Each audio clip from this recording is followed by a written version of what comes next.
Hello, welcome mister চন্দ্র, welcome ma'am. আপনারা যদি এই এক্সিবিশনে না আসতেন তাহলে আমাদের খুব খারাপ লাগতো। আরে আসবো না কেন মিস্টার বিমল? ইনফ্যাক্ট প্রতি বছর আপনার পেন্টিং এক্সিবিশনের জন্য অপেক্ষা করে থাকি। Thank you so much. Please চলো।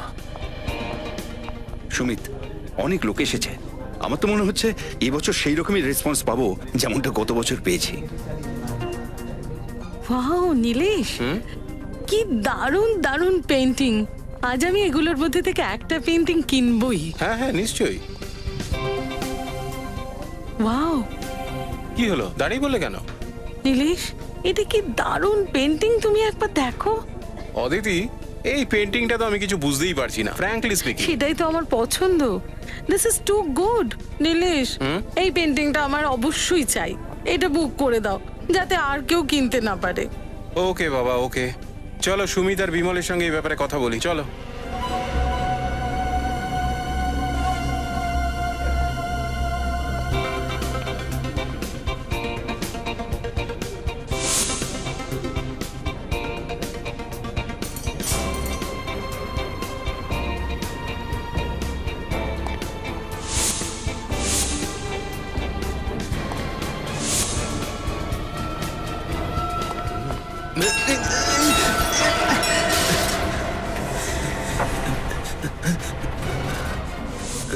আরে মুছে দিয়ে এটাকে তাড়াতাড়ি।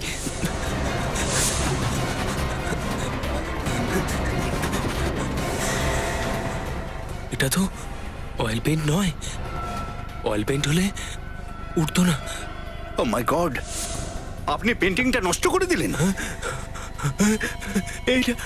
এটা তো রক্ত। অ্যাকচুয়ালি আমি পা পিছলে গেছিলাম আর তার জন্যই আমার কোল্ড ড্রিঙ্কটা এই পেন্টিংটার উপর পড়ে গেছিল। কিন্তু কিন্তু দেখুন আপনারা, এখানে রক্ত রয়েছে। রক্ত? একে তো তুমি পেন্টিংটা খারাপ করে দিলে, তারপরে আবার বড় বড় কথা বলছো। আমি সত্যি বলছি, বিশ্বাস করুন আপনি আমার। আর যদি বিশ্বাস না হয় তাহলে আপনারা নিজেরা দেখে নিন। এইখানে দেখুন, এই যে এখানে।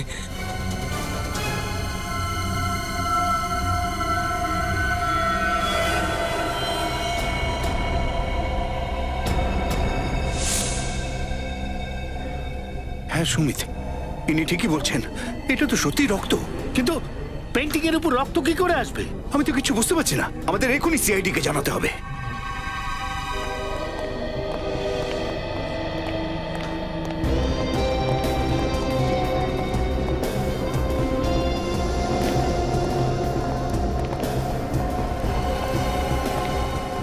সুমিত, হ্যাঁ স্যার, আমি আপনাকে ফোন করেছি। স্যার, এটাই হলো সেই পেন্টিং যেটায় রক্ত লেগে আছে। আচ্ছা এটাই সেই পেন্টিং। হ্যাঁ স্যার।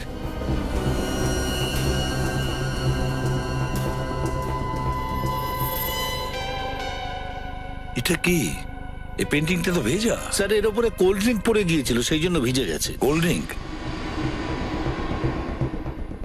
কিভাবে হলো এইসব? সবার আগে কে দেখেছে যে পেন্টিং এ রক্ত আছে? স্যার, আমি দেখেছিলাম। অ্যাকচুয়ালি আমার হাত থেকে কোল্ড ড্রিঙ্কটা পেন্টিংয়ের উপর পড়ে গেছিল। আমি তাড়াহুড়োর মাথায় এটাকে পরিষ্কার করতে গিয়ে দেখলাম এটা আদৌ অয়েল পেইন্ট নয়, রক্ত। সুমিত, এই পেন্টিং এর এক্সিবিশনটা তুমি অর্গানাইজ করেছো তো? স্যার, আমরা দুজন মিলে, এ বিমল আমার বিজনেস পার্টনার, প্রত্যেক বছর আমরা এই এক্সিবিশন অর্গানাইজ করি। কত বছরের বিজনেস পার্টনারশিপ আপনাদের? স্যার 3 বছর ধরে। 3 বছরের বিজনেস পার্টনারশিপ? আচ্ছা। স্যার, বাকি সমস্ত পেন্টিং এ পেন্টারের নাম আর সেই পেন্টিং এর দাম লেখা আছে, কিন্তু এই পেন্টিং এ এরকম কোনো কিছু লেখা নেই। পেন্টিং গুলোকে এক্সিবিশনে ডিসপ্লে করার আগে আপনারা ভালো করে চেক করে নেননি? কি খোঁজ নেননি? কেন খোঁজ নেননি? যখন এত বড় এক্সিবিশনে ভিআইপিরা আসছে, সেলিব্রিটিরা আসছে, হ্যাঁ এতটাই উদাসীন? স্যার, আমি নিজে একটা একটা করে পেন্টিং চেক করেছি। এখানে যতগুলো পেন্টিং আছে তার প্রত্যেক আর্টিস্টের লিস্ট আমার কাছে রয়েছে। হ্যাঁ স্যার, আমরা 40টা পেন্টিং আনিয়েছিলাম। সমস্ত পেন্টিং ভালো করে পরীক্ষা করার পরে আমার স্টাফেরা গোডাউনে রেখেছিল। হ্যাঁ, কিন্তু এই পেন্টিংটা ওগুলোর মধ্যে ছিল না। রজত, নিশ্চয়ই পেন্টিংটা অদল বদল হয়েছে। অদল বদল হয়েছে। স্যার, হতে পারে এদের চেক করার পরে যখন ওরা গোডাউনে পাঠায় পেন্টিং গুলোকে, তখন কেউ চেঞ্জ করে দিয়েছে। হতে পারে। গোডাউন চেক করো, দেখো যদি 40টা পেন্টিং এখানে থেকে থাকে তাহলে 41 নম্বর পেন্টিং গোডাউনেই থাকবে। হয়তো ওই পেন্টিং এর বদলে এই রক্তমাখা পেন্টিং লাগানো হয়েছে। প্রবীর, তুমিও যাও। স্যার এমনিতে তো আমি আর্টের ব্যাপারে সেরকম কিছু বুঝি না, কিন্তু এই পেন্টিংটা দেখে তো কিছুই মাথায় ঢুকছে না। এটা একটা পেন্টিং? হ্যাঁ ফেডরিক, এটা পেন্টিংই। এই পেন্টিংটা খুব মন দিয়ে দেখো।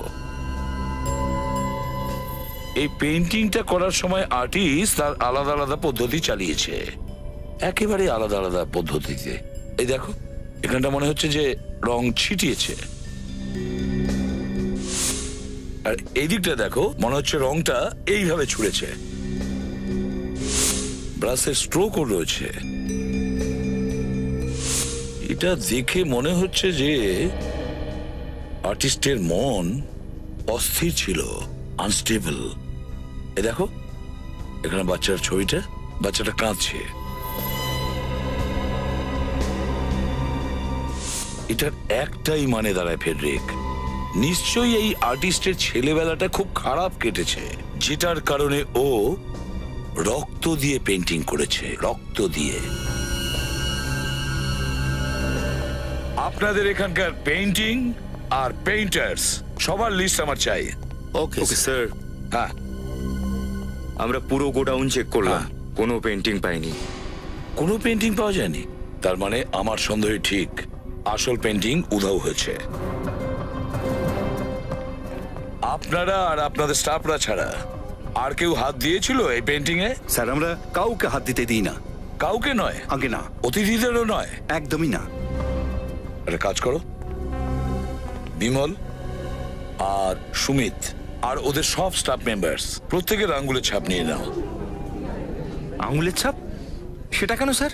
ফেডরিক, যে এই পেন্টিংটা লাগিয়েছে তার আঙ্গুলের ছাপ তো পড়েছেই এর উপরে, তাই না?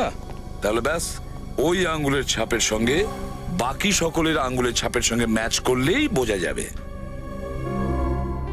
এটাকে ফরেন্সিক ল্যাবে পাঠিয়ে দাও। হ্যাঁ, চলো। আর যখনই আমরা কিছু জানতে পারবো আমরা আপনাদের বলে দেব।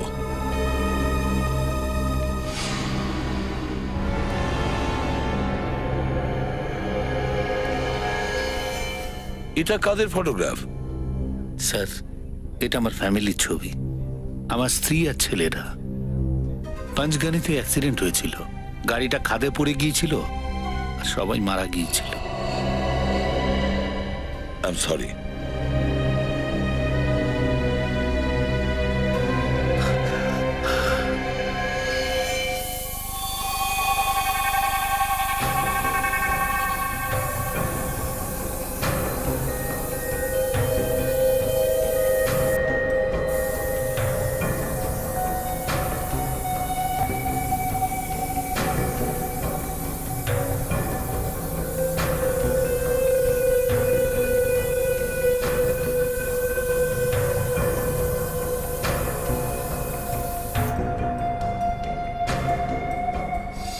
দেখেছো বস, তার মানে হচ্ছে এই পুরো পুরো পেইন্টিংটা রক্ত দিয়ে আঁকা হয়েছে, মানুষের রক্ত দিয়ে।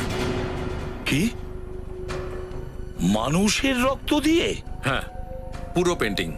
কিন্তু এত রক্ত ওর কাছে এলো কোথা থেকে? সেটাই তো, এরকম পেন্টিং কেউ শখ করে করে না। আর একটা কথা জানতে পেরেছি বস, যেটা শুনলে তোমরা সবাই মিলে চমকে যাবে। কিন্তু সেটা কি? এই যে পুরো পেইন্টিংটা আছে, হ্যাঁ, সেটা যে রক্ত দিয়ে বানানো হয়েছে সেটা একজন মানুষের রক্ত নয়। কি একজন মানুষের নয়? হ্যাঁ, আমরা টেস্ট করার পর জানতে পেরেছি খুব কম হলেও 3 জনের রক্ত মিশে আছে এই পেইন্টিংটায়। 3 জনের রক্ত? হ্যাঁ বস, 3টে আলাদা আলাদা ব্লাড গ্রুপের রক্ত আছে এই পেইন্টিংটায়। মাই গড। আর একটা কথা, দেখো সালুকে, একসাথে তুমি পুরো কথাটা বলো না কেন? বলছি, যে রক্ত এই পেইন্টিংটায় আমরা পেয়েছি সেই 3টে রক্তেই ড্রাগস আছে। 3 জনের ব্লাড স্যাম্পেলে ড্রাগ ছিল? কোন ড্রাগ ছিল সালুকে? একটা কম্পাউন্ড আছে যাকে কেমোবেল বলা হয়। কেমোবেল? আর এই কেমোবেলটা কি জিনিস? এই কেমোবেল যদি দিনে 2 বার নেওয়া যায় তাহলে 24 ঘন্টা পর্যন্ত খিদে পায় না। তো এই কেমোবেলের ব্যবহার কি কারণে করা হয়? যে সমস্ত মানুষ খুব কম সময়ের মধ্যে নিজের ওজন কমাতে চায় তারা এই ড্রাগসটা ব্যবহার করে, কিন্তু এই ওষুধটা সহজে পাওয়া যায় না। বিশেষ কয়েকটি গোনাগুনতির দোকানে এই ড্রাগসটা পাওয়া যায়, তাও ডাক্তারের প্রেসক্রিপশন দেখে। এরকম কেন স্যার? সেটা এই কারণে যে এই ওষুধটা সেফ নয়, এর সাইড এফেক্ট আছে। সেই কারণে এটাকে খোলা বাজারে বেচাটা নিষিদ্ধ। কিন্তু স্যার ওদের এই ড্রাগসটা নেওয়ার প্রয়োজন কি ছিল? ডক্টর সালুকে সত্যিই কি এরা তিনজন ওজন কমাতে চাইছিল নাকি ব্যাপারটা অন্য কিছু? ব্যাপারটা অন্য, দয়া।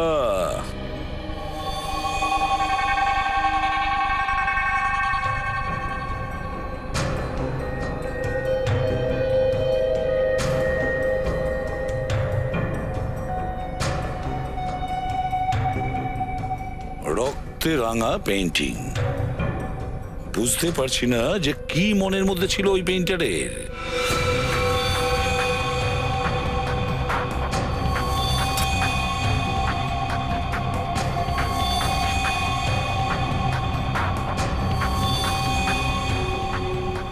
স্যার আমার তো এই পেন্টিংটা খুব অদ্ভুত লাগছে। একটু ভালো করে দেখুন স্যার, চারদিকে কিভাবে রক্ত ছড়িয়ে আছে। কোনো জিনিসটাকে নির্দিষ্ট কোনো আকৃতি দেওয়া হয়নি।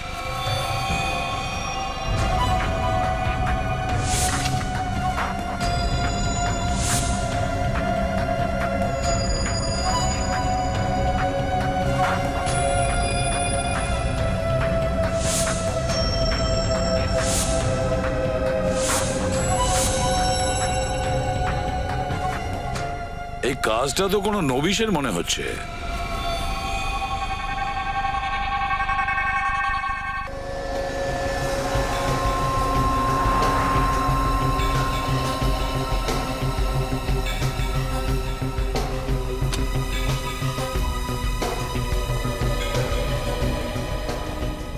বলুন স্যার, কি সাইজের ফ্রেম দেখাবো আপনাদের?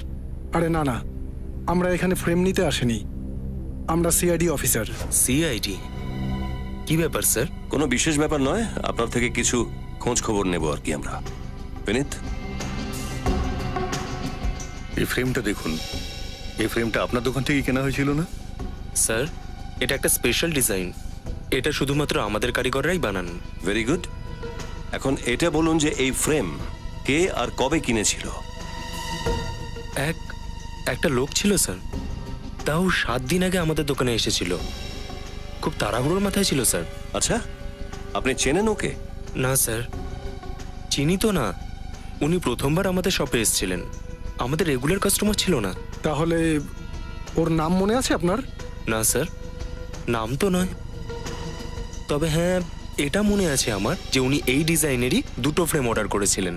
কিছু তো মনে করার চেষ্টা করুন। ও দেখতে কেমন ছিল, কি জামা কাপড় পরেছিল, ওর মুখটা কেমন ছিল? অত তো মনে নেই স্যার। তবে হ্যাঁ, এই ফ্রেমটা যিনি কিনেছিলেন সেই কাস্টমারটার কিছু রেকর্ড রয়েছে আমার কাছে, আমি চেক করছি। হ্যাঁ প্লিজ।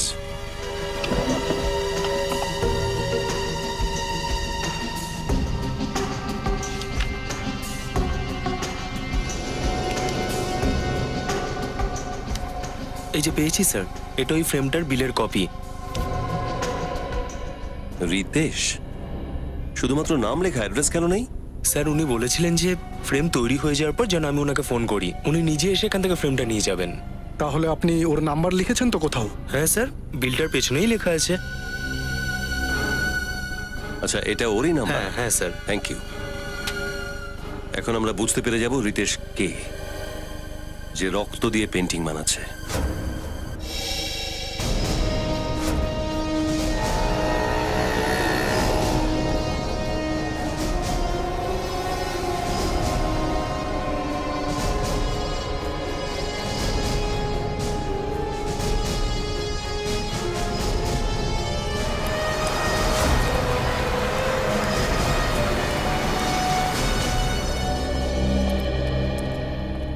আসুন স্যার। সিআইডি। সিআইডি? বলুন স্যার, কি চান আপনারা? কেমোবেল। কেমোবেল? আমার দোকানে তো এরকম কোন ওষুধ নেই স্যার। কেমোবেল ড্রাগের নাম শোনা মাত্র আপনার এই অবস্থা হচ্ছে কেন? হ্যাঁ, আপনি এত ঘাবড়ে গেলেন কেন? কেন ঘাবড়াবো স্যার? আমি তো আমার কাজ করছি। দেখুন, সত্যিটা বলে দিন, না হলে আমাকে সাহায্য করুন স্যার, আমি খুব সমস্যার মধ্যে আছি। এসব কি নাটক করছো? সত্যি করে বলো, কি ব্যাপার? কেউ একজন আমাকে হুমকি দিয়েছিল স্যার, কেমোবেল জোগাড় করার জন্য আমাকে বাধ্য করেছিল স্যার। বাধ্য করা হয়েছিল? কিভাবে করা হয়েছিল? ও আমাকে বলেছিল আমি যদি দুদিনের মধ্যে কেমোবেল জোগাড় করতে না পারি তাহলে আমার ফ্যামিলির সবাইকে মেরে ফেলবে। ও স্যার, আমি খুব ভয় পেয়েছিলাম স্যার, খুব ভয় পেয়েছিলাম। আচ্ছা, এই লোকটার মুখ মনে আছে তো তোমার? হ্যাঁ, সেটা বলতে পারবো না স্যার, কারণ ও শুধু ফোন করেছিল। ফোন নাম্বারটা আছে তো?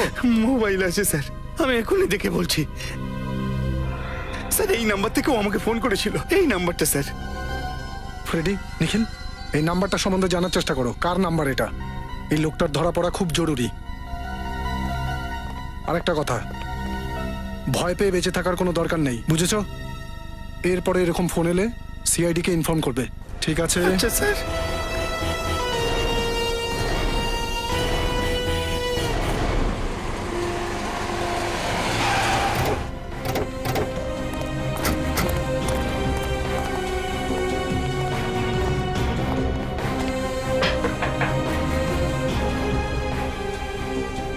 স্যার মনে হচ্ছে বাড়িতে কেউ নেই। আমাদের আসার আগেই এই রীতে সেখান থেকে পালিয়ে গেছে মনে হয়। ভেঙে ফেলো দরজা। আরে দরজা তো খোলা, ভেতরে চলো।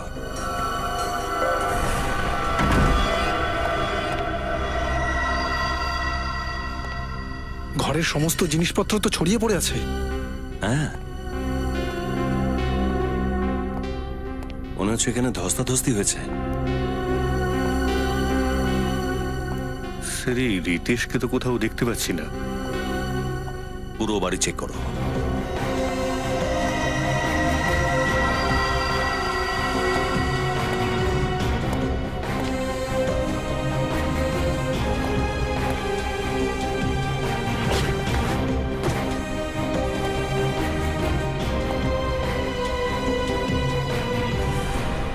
স্যার। হ্যাঁ সচিন। স্যার এই দেখুন, এই সমস্ত পেন্টিং এই বিছানার নিচে লুকানো ছিল। আর স্যার এই পেন্টিংগুলো ওই পেন্টিং এর মতোই যেটা আমরা এক্সিবিশনে পেয়েছিলাম, লাল রঙের।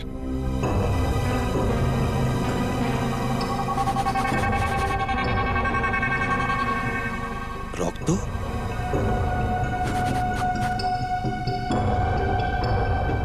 এই সমস্ত পেন্টিং রক্ত দিয়ে বানানো হয়েছে?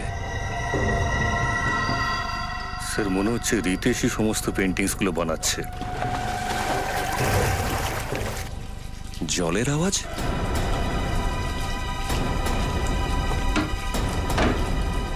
মাই গড!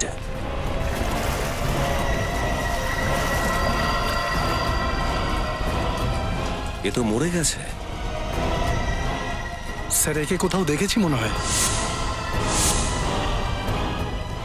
এই লোকটা তো ওই এক্সিবিশনে ছিল, তাই না? ভলেন্টিয়ার।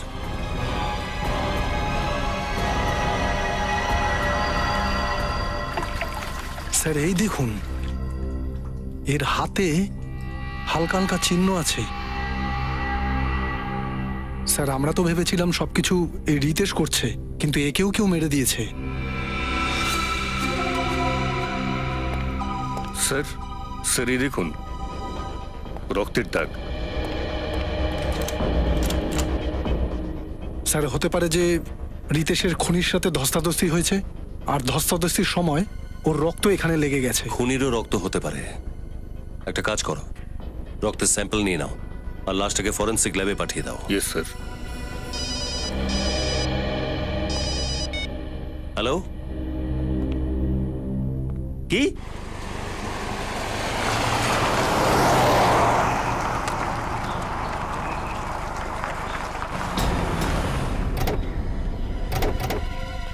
স্যার আমি আপনাদের ফোন করেছিলাম, আমি ওই লাশটা দেখতে পাই। লাশটার চেহারা খুব ভয়ানক হয়ে গেছে। লাশ কোথায়? ওইখানে আছে স্যার, ওই যে দেখুন। এক মিনিট, আপনি এখানে থাকুন।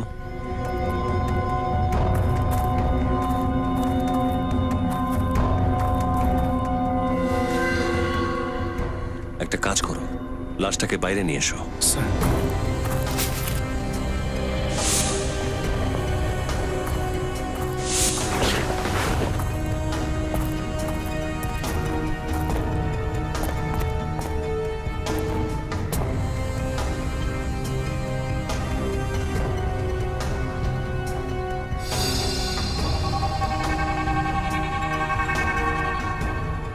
স্যার সত্যি কথা, লাশের কন্ডিশন খুব খারাপ। লাশটা তো দেখছি ফ্যাকাশে হয়ে গেছে। স্যারের অবস্থা দেখে মনে হচ্ছে অনেকদিন ধরে কিছু খাওয়া দাওয়া করেনি, শরীর পুরোপুরি দুর্বল হয়ে গেছে। স্যার মনে হচ্ছে এই লাশটার মুখটা ইচ্ছে করে থেঁতলে দেওয়া হয়েছে।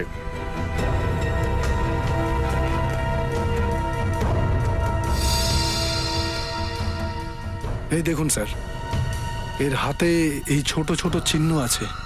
কিন্তু স্যার এই চিহ্নগুলো কিসের? বেশ কয়েকবার ইঞ্জেকশন দেওয়ার পর চারপাশে রক্ত জমে যায়, এই চিহ্নটা ঠিক সেরকমই মনে হচ্ছে। কিন্তু এতগুলো চিহ্ন। কিন্তু স্যার একই ধরনের চিহ্ন রিতেশের লাশেও ছিল। মনে হচ্ছে এই খুনি ইঞ্জেকশন দিয়ে দিয়ে খুন করে চলেছে। ঠিক আছে, এর জবাব তো ডক্টর সালুকেই দিতে পারবে। ভাবতেই পারছি না যে একটা লোক কিভাবে এটা করতে পারে। হ্যাঁ স্যার, দুটো লাশই খুব খারাপ অবস্থায় রয়েছে। দেখো সালুকে, তোমরা দুজনেই আলোচনা করবে নাকি আমাদেরও কিছু বলবে? বস, এই দুজনের শরীরের মধ্যে একটুও রক্ত অবশিষ্ট নেই। মনে হচ্ছে এদের জীবন্ত অবস্থাতেই কেউ এদের রক্ত এদের শরীর থেকে বার করে নিয়েছে। এদের শরীরে কোনো রক্তই নেই? হ্যাঁ স্যার, আর এই কারণেই দুটো লাশই একদম নীলচে আর ফ্যাকাশে হয়ে গেছে। খুব অদ্ভুত ব্যাপার স্যার, বিশ্বাসই হচ্ছে না যে একজন মানুষ আরেকজন মানুষের শরীর থেকে জীবিত অবস্থাতে সমস্ত রক্ত টেনে বের করে নিয়েছে। এদের দুজনের শরীরেই ইঞ্জেকশনের অনেকগুলো চিহ্ন আছে। দেখে মনে হচ্ছে যে কেউ এদের শরীরের মধ্যে বারবার ছুঁচ ফুটিয়ে পুরো রক্তটা বার করে নিয়েছে। আর রক্ত অল্পতার জন্যই এই ছেলেটার মৃত্যু হয়েছে। আর স্যার ওই রিতেশের মৃত্যুর কারণটাও কি এটা? রক্ত তো রিতেশের শরীর থেকে বার করা হয়েছে, কিন্তু এর মৃত্যু হয়েছে জলে ডোবার কারণে। এর ফুসফুসের মধ্যে আমি জল পেয়েছি। স্যার, এই খুনি সেই লোক যে পেন্টিং বানিয়ে থাকে। হ্যাঁ অভিজিৎ, এটা একই লোকের কাজ ওরই। আর একটা কথা বস, রিতেশের ঘরের দরজায় যে রক্তের নমুনাটা আমরা পেয়েছিলাম সেই রক্তটা রিতেশের ছিল না। মানে ওই রক্তটা অন্য লোকের? হ্যাঁ, দয়া, ওই রক্তটা ওর, তার রক্ত যে রিতেশকে খুন করতে এসেছিল। রিতেশের সাথে ধস্তাধস্তিতে ওর হয়তো চোট লেগে থাকবে, আর সেই কারণে ওর রক্ত দরজার হাতুড়ে লেগে যায়। কিন্তু অভিজিৎ, লোকটা কে? লোকটা কে? Chemo bell. দয়া, খোঁজ নিতে হবে কে এমন ব্যক্তি যে কেমিস্টকে হুমকি দিয়েছিল আর ওষুধটা চেয়ে পাঠিয়েছিল। স্যার, আমার তো এটা কোনো পাগলের কাজ মনে হচ্ছে। কোনো সুস্থ স্বাভাবিক মানুষ এমন ঘৃণ্য কাজ কি করে করবে? কাউকে না খাইয়ে রেখে তার শরীর থেকে রক্ত বের করে নিয়ে তাকে মেরে ফেলা। স্যার, এই মুহূর্তে আমরা দুটো লাশ পেয়েছি, কিন্তু এটা হতেই পারে যে ও আরো অনেক লোককে আটকে রেখেছে। হ্যাঁ, সে তো রাখতেই পারে, না হলে নিজের পেন্টিং বানানোর জন্য পেন্ট মানে মানুষের রক্ত কোথা থেকে পাবে ও? যে ওই কেমিস্টকে ফোন করেছিল না, ওই আমাদের ওই খুনি পর্যন্ত পৌঁছবে। ওই লোকই। স্যার। হ্যাঁ সচিন, জানতে পেরেছো কে ফোন করেছিল? হ্যাঁ স্যার, যেই লোকটা R&D মেডিকেলে ফোন করে ওই লোকটার সাথে কথা বলেছিল তার নাম রোহন। রোহন? আর অ্যাড্রেস? স্যার, ওর অ্যাড্রেসও জানতে পেরে গেছি, কিন্তু ওর অ্যাড্রেসে গিয়ে জানতে পারলাম যে ওর নামের মতো ওর অ্যাড্রেসটাও ভুল। নামও নকল আর অ্যাড্রেসও নকল। তাহলে ফোনটা কে করলো? কে করতে পারে? স্যার, এই ফোনটা যেই করেছিল সিম কার্ড নেওয়ার জন্য নাম আর অ্যাড্রেস দুটোই ভুল দিয়েছিল। স্যার, ও ওই ওষুধের দোকানে ফোন করেছিল, আর যাতে ফোন ট্রেস না করা যায় তাই সিম বের করে ফেলে দিয়েছে। কোনো ব্যাপার না, ও যে মুহূর্তে ওই ওষুধের দোকানে ফোন করেছিল খোঁজ নিতে পারবো যে ওই মুহূর্তে ও কোথায় ছিল ওর ওই ফোন থেকে। সেটাও জানতে পেরে গেছি স্যার। তারপর? এই ফোনটা চোরবাজার থেকে করা হয়েছিল, ঘাটকোপারের চোরবাজার থেকে। চোরবাজার? স্যার, ওই এলাকায় প্রচুর মাদক বিক্রি হয়, ড্রাগ পেডলারদের স্বর্গ স্যার ওটা। তাহলে দয়া, এই ফোনটা নিশ্চয়ই কোনো ড্রাগ পেডলার করেছিল।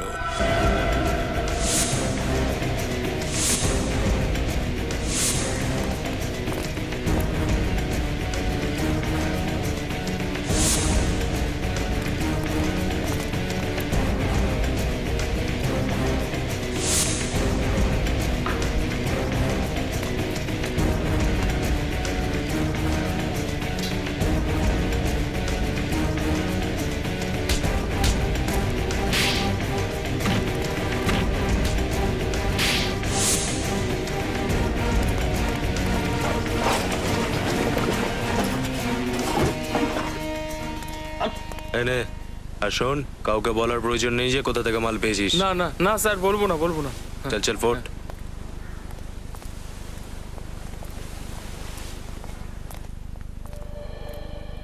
আরে ভাই, আমাদের একটু ওষুধ চাই, ক্যামোবেল পাওয়া যাবে কি?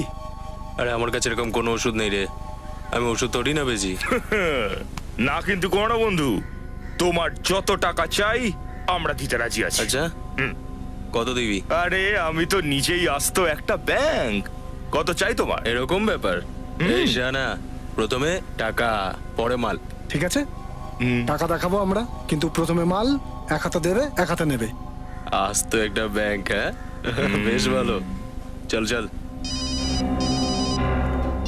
এক মিনিট। হ্যাঁ বল পাকিয়া। আরে এরা সিআইডি, সাবধানে। কি? হ্যাঁ তোরা এখানে দাঁড়া, আমি মালটা নিয়ে আসছি, ঠিক আছে? এখানেই দাঁড়াবি। হ্যাঁ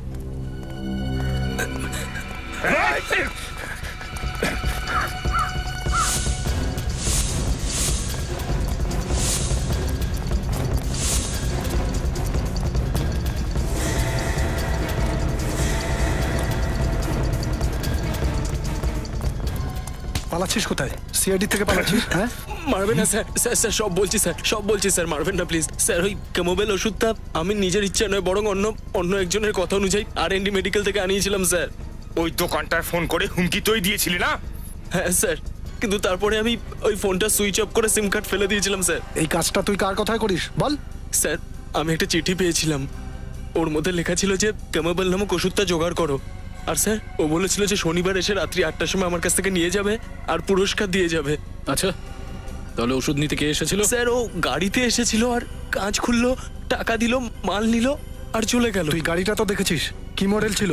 ওটার নাম্বার কিছু তো মনে আছে তোর? গাড়ির নাম্বার তো মনে নেই, কিন্তু স্যার ওর হাতে বড় একটা ঘড়ি ছিল স্যার, যার বড় একটা ডায়াল ছিল স্যার। কেমন ছিল ঘড়িটা? দারুণ দেখতে ছিল, মহাকালী দিব্যি, এরকম ডিজাইন আমি কখনো দেখিনি স্যার। ওর উপরে বড় করে কিউ লেখা ছিল স্যার। কিউ লেখা ছিল? ওই ঘড়িটার রং, ওই ঘড়িটার ডিজাইন সব মনে আছে তোর? হ্যাঁ স্যার, সবকিছু মনে আছে স্যার। চলো কিউ অক্ষরে স্কেচ বানাতে হবে, তারপর জানা যাবে ঘড়ি কোন কোম্পানি ছিল। পুরবি, ওই ঘড়ি বানানোর কোম্পানির নামটা জানতে পারলে, যার নাম কিউ থেকে শুরু হয়েছে? Yes sir. স্যার স্যার বেশ 4টে কোম্পানির নাম পেয়েছি। 4টে কোম্পানি? এখন শুধু দেখো ওই 4টে কোম্পানির মধ্যে ওই কোম্পানি কোনটা যাদের ঘড়ি ওই অপরাধী পড়েছিল। একবার এই ওয়াচ কোম্পানির নামটা যদি জানা যায় স্যার, তাহলে অপরাধীর নামটাও জানতে পারবো।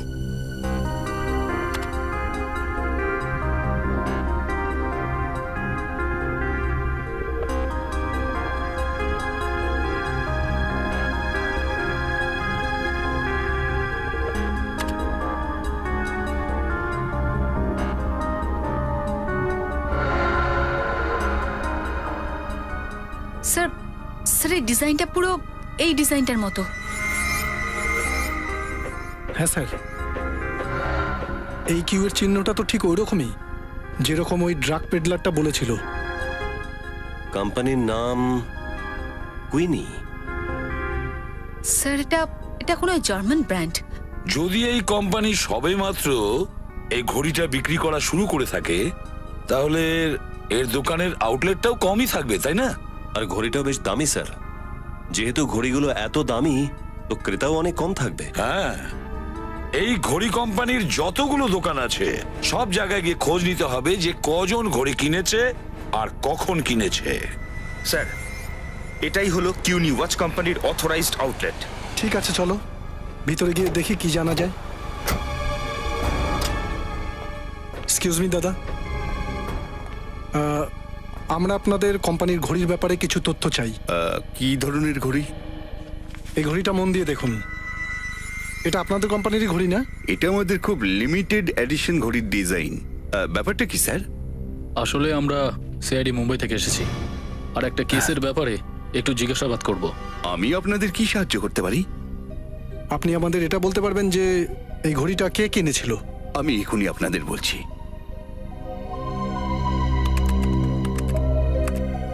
এটা হলো 6 জনের লিস্ট স্যার। স্যার এই লোকটা কি করে হতে পারে? কিন্তু এরকম একটা ষড়যন্ত্র কেন করবে? এই ষড়যন্ত্রের পিছনে কার হাত আছে সেটা তো আমরা জানতে পেরেছি, কিন্তু ষড়যন্ত্রের পিছনে কারণ কি ছিল সেটা এর সাথে দেখা করার পর জানতে পারবো। স্যার, ড্রাগ পেডলারের থেকে কেমোবিল নামের ড্রাগটা যে কিনেছিল তার সম্বন্ধে জানতে পেরে গেছি। কেউ আমার এক্সিবিশন ইভেন্টকে বদনাম কেন করবে? আর সে তো, আমি তোমার সঙ্গে পরে কথা বলছি। স্যার, আপনারা কিছু জানতে পারলেন এটা কে করেছে? যেন ভাজা মাছটি উল্টে খেতে জানে না। এই ঘড়িটা চেনেন আপনি? আগে হ্যাঁ, 2 মাস আগে এরকম একটা ঘড়ি কিনেছিলাম, কিন্তু আপনারা এরকম কথা কেন জিজ্ঞেস কারণ করছেন? আমরা সন্দেহ করছি যে ওই রক্তমাখা পেন্টিং এ আপনার হাত আছে। কি? আপনি এই রক্তমাখা পেন্টিংটার দায় আমার উপর দিতে চাইছেন? হ্যাঁ, আপনি সেই পেন্টিংটা বানিয়েছেন আর আপনি সেই আসল পেন্টিংটা সরিয়ে এই রক্তমাখা পেন্টিংটা ওখানে লাগিয়েছেন। আমি এরকম কেন করব? সেটা এই কারণে যে আপনি ভেবেছেন বদনামের কারণে আপনার পার্টনার ব্যবসাটা ছেড়ে দেবে আর পুরো বিজনেসটা আপনার হয়ে যাবে। আপনি আমার উপর এইরকম অভিযোগ করতে পারেন না, এটা একেবারেই মিথ্যে। তাহলে সত্যি করে বলুন, ঘাটকোবারের ড্রাগ পেডলার রাজুর কাছে কেন কেমোবেল নিয়েছিলেন? কিসের ড্রাগ? কোন ড্রাগ পেডলার? আপনি কি বলতে চাইছেন আমি কিছুই বুঝতে পারছি না। তবে হ্যাঁ, এই ঘড়িটা আমি আমার নিজের জন্য কিনিনি, এটা আমি আমার স্টাফকে গিফট দিয়েছিলাম। নিজেকে বাঁচাতে এখন একটা নতুন গল্প। প্লিজ আপনারা আমাকে বিশ্বাস করুন, এর মধ্যে কোনো গল্প নেই, এটা সত্যি। আপনার স্টাফ মেম্বারের নাম আর ঠিকানা চাই।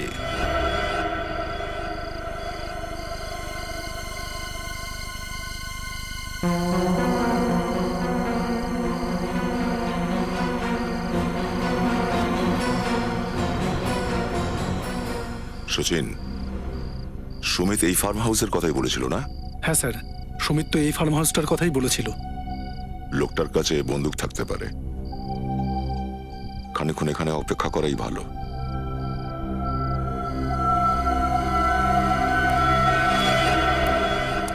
কেউ একজন আসছে ওদিক থেকে, নিচু হও।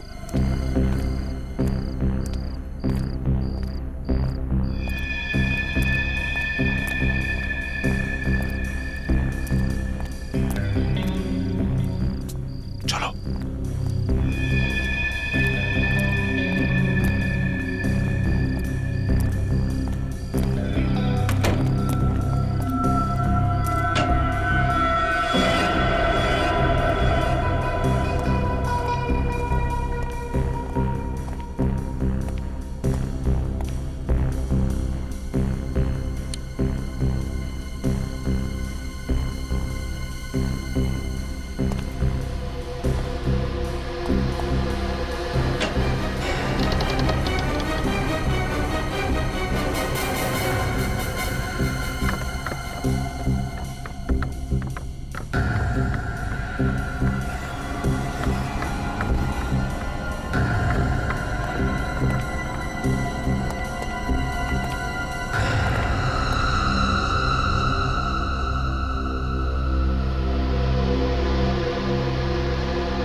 ওই রক্তের পেন্টিং এখানে তৈরি হয়?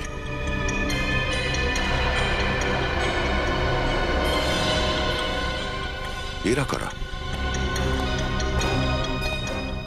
সুমিতের ওয়াইফ আর একটা ছেলে, আর একটা ছেলে কোথায়? খোলো দেখি। এ তো বেহুশ হয়ে গেছে স্যার। হ্যাঁ,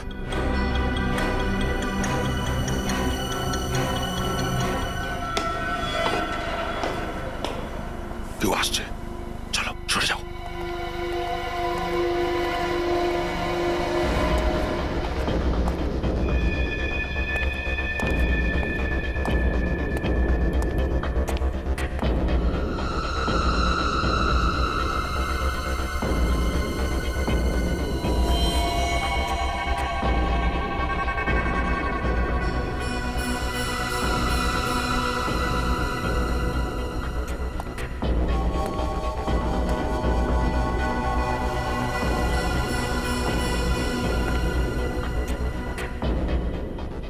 স্যার সুমিতবাবু তো বলছিল ওনার স্ত্রী এবং দুটো ছেলে অ্যাক্সিডেন্টে মারা গেছে। কিন্তু স্যার ওদেরও বলেছিল যে এখনো ওদের লাশ পাওয়া যায়নি। তার মানে অ্যাক্সিডেন্ট হয়নি। এই পেনটার ওদের এখানে এনে বন্দি করে রেখেছে। তার মানে এই পেন্টার এদের দুজনের শরীর থেকে রক্ত নিয়ে সেই দিয়ে ওই পেন্টিং বানিয়েছে। আর তারপরে এদের কেমো বেল খাইয়ে বাঁচিয়ে রেখেছে যাতে এরা মরে না যায়। আয় বাবু, তোর রক্ত বের করে নি। দেখ, ছবি আঁকার সময় হয়ে গেছে না? তোর রক্ত যদি আমি না নিই তাহলে ওই পেন্টিংটা আমি রং করবো কি করে? আয়।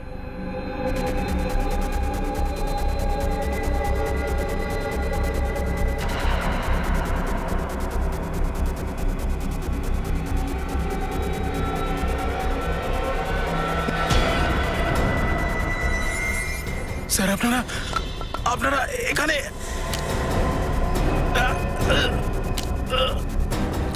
স্যার স্যার আমি সবকিছু সত্যি করে বলছি স্যার। স্যার সবকিছু আমি করেছি স্যার, সবকিছু আমি করেছি স্যার, আমি মেরেছি স্যার। স্যার স্যার আমি বলছি সব স্যার। রেডি নিখিল, কুইক খোলো এদের, হাসপাতালে নিয়ে যাও।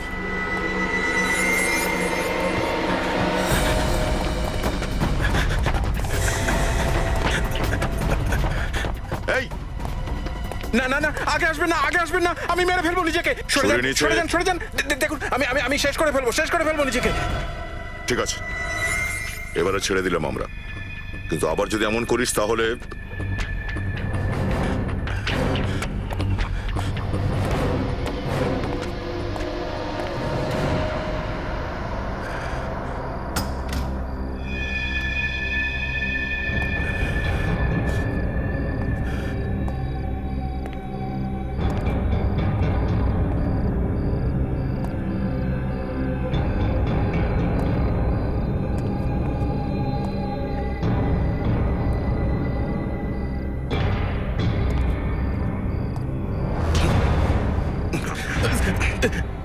মগের মুলু, হ্যাঁ এমনি ছেড়ে দেবো তোকে।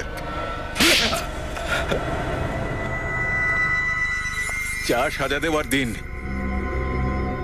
আমার কোনো আফসোস নেই।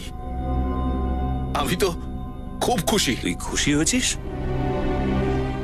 সুমিত বাবুর স্ত্রী আর 2 বাচ্চাকে খুন করে তাদের এমন অবস্থায় রেখেছিস আর বলছিস খুশি তুই?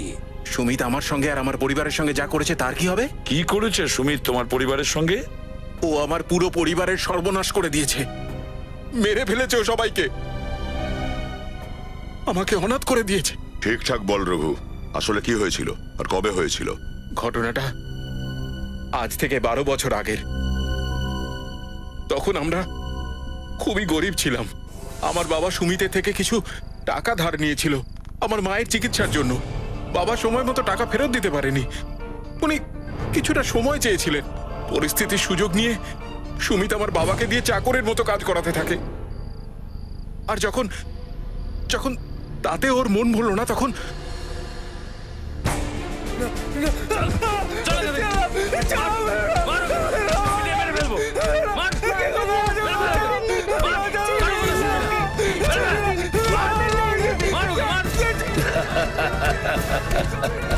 হ্যাঁ ঠিক আছে।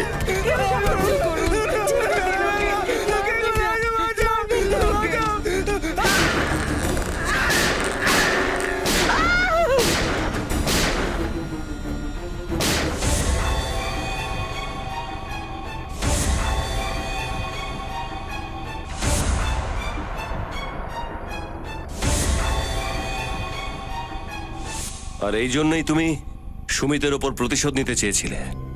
হ্যাঁ, সেই জন্যই তো আমি ওদের ওখানে এত বছর চাকরি করেছিলাম আর ওদের ব্যাপারে সব কিছু জেনে নিয়েছিলাম। সুমিতবাবু তোমাকে ভরসা করত আর তুমি ওনার ভরসার সুযোগ নিয়ে তুমি ওর স্ত্রী আর 2টো ছেলেকে অপহরণ করে নিলে। হ্যাঁ, তারপরে আমি ওদেরকে কিডন্যাপ করে নিই আর ওদের গাড়িটাকে খাদে ফেলে দিই। আর তুই ওদেরকে বন্দি করে একটা গোপন আস্তানায় লুকিয়ে রাখলি। আর তারপর আমি ওদের রক্ত বের করে নিয়ে তাই দিয়ে ছবি আঁকতে থাকি। ওদেরকে কেমোবেল ড্রাগ দিতে থাকি যাতে ওরা কিছু না খেয়েও বেঁচে থাকতে পারে। আর আমি আমার ছবি আঁকার জন্য রক্ত পেয়ে যাই। আর তারপর সেই পেন্টিং আমি সুমিতের এক্সিবিশনে পাঠিয়ে দিই। যাতে ও এই কেসে ফেসে যায়, ওর বদনাম হয়। আর জঙ্গলে যে লাশ পাওয়া গিয়েছিল সেটা? ওইটা তো সুমিতের আরেকটা ছেলের। বেচারা এত কিছু সহ্যই করতে পারলো না, মরে গেল। তারপর আমি ওর লাশটার এমন অবস্থা করলাম যাতে কেউ চিনতেই না পারে। আর রিতেশ, ও তো তোমার বন্ধু ছিল না, ওকে কেন মেরে ফেললে? ও আমায় সাহায্য করতো, ভালো ছেলে ছিল। আর আমি আমার পেন্টিংগুলো ওর বাড়িতেই রাখতাম। কিন্তু একদিন ও জানতে পেরে গেল যে আমার ছবিগুলো রক্ত দিয়ে আঁকা। ও আমাকে হুমকি দিতে লাগলো যে ওর বসকে গিয়ে সব সত্যি কথা বলে দেবে। তখন আপনারাই বলুন না যে এই বন্ধুকে বাঁচিয়ে রেখে কি লাভ, হ্যাঁ?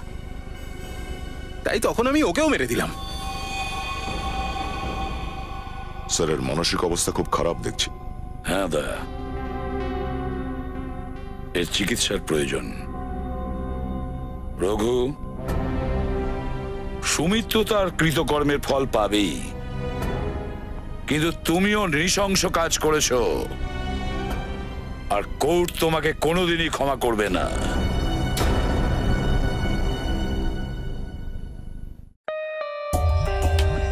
For more updates, subscribe to our channel, click the show links and enjoy watching the videos.